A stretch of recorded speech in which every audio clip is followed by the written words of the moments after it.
visszaemlékezést láthatunk az első képsorokban a legutóbbi Pankráció gáláról, ahol Brian Rain Kenttel csapott össze egy Barbed Wire Batmatchen, a ring királya bajnoki övért.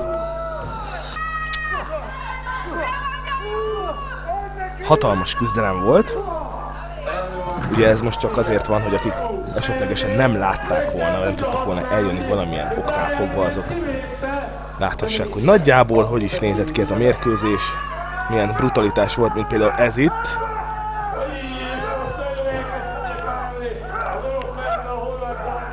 A bosszú napja gála valóban bosszú napja volt.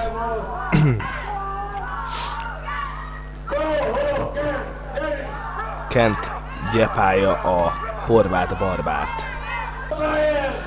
a szöges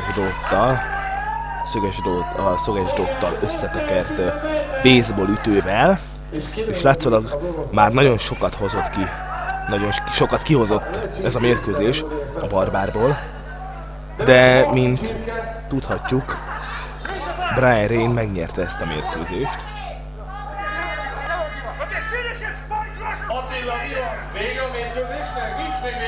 És akárhogyan. Nem adják ezt az öveket. Van a finishing.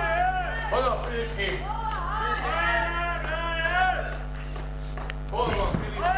És egy roll-up, és megnyerte a mérkőzést.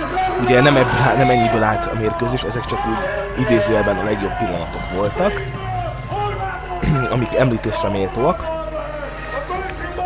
Így igaz. Úgy nevelek Kentnek,